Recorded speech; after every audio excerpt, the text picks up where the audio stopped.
They say it's only gringos and burros. They're out in the midday heat like this. Might be true.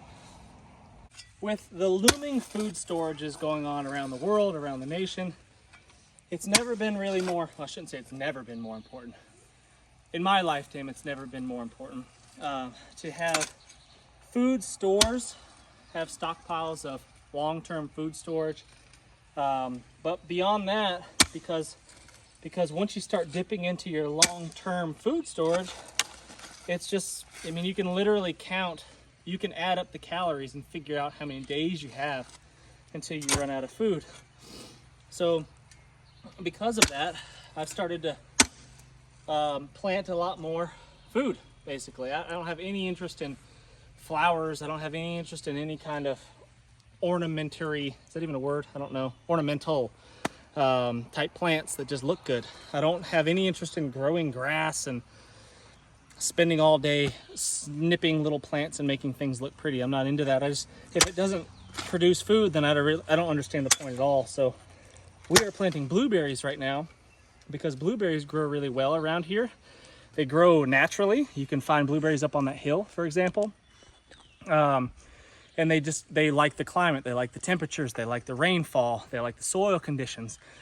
So blueberries do really, really good naturally, and they produce quite a bit of fruit, and the fruit is full of all kinds of vitamins, antioxidants, really, really good stuff.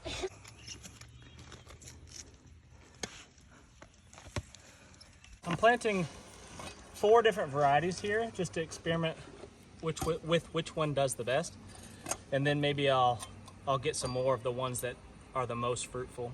We'll see. But this can be done on a pretty small scale too, on a pretty small lot. Like these blueberry bushes they recommend you plant them only 3 to 5 feet apart. That's pretty small. You could put a lot of them in a small backyard. I know, like for example, my brother-in-law, he has a peach tree in his backyard that just pumps out peaches. And it takes some time and some investment in things like this to get them to eventually get to where they start to produce quite a bit of food, but it can definitely be done even in the backyard. You don't have to have a lot of acreage.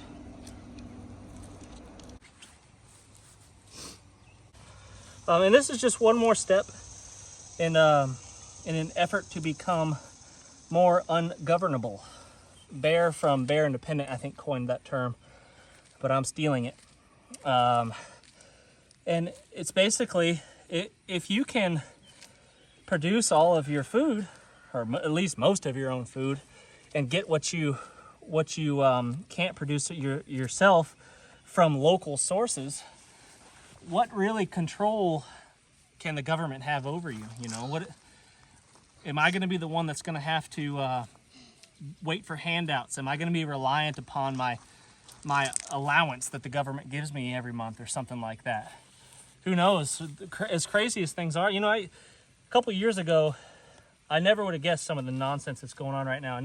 If you would have said, hey, you know, there's going to be lockdowns and businesses are going to be forced to be closed and all that stuff, and if you join what is it, the truckers, the Canadian truckers, if you join that rally, they could shut off your bank account and literally take your money from you. If you would have said that stuff to me a couple years ago, I would have thought you were crazy, and I wouldn't have believed it. But now, I mean, obviously, that stuff has happened, and people still think for some reason that it can't happen here. It's not going to happen here, you know. But maybe we're not that far away. We're not that far away from if you don't walk the line and you don't do exactly what you're told, then they just shut down your bank account and suddenly say you can't buy groceries here or whatever, you know. And that could be a thing. I don't know. But I'm going to do everything that I can to prevent that from happening. And if I can produce most of my food, like I was saying, or get it locally, what power do they have over you, you know? So this is one effort, one thing that I'm doing towards being less governable. I can govern myself. I don't need someone to tell me what to do. I don't need someone to tell me I have to wear a seatbelt for my protection. You know what I mean? I don't need that. I don't want that. I don't have time for that. I just think that stuff is ridiculous. So plant some food. I guess that's the moral of the story.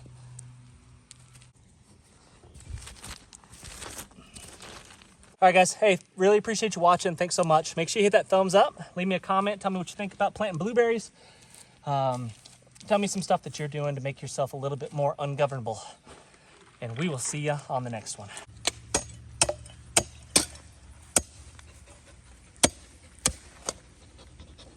I got it a little deeper.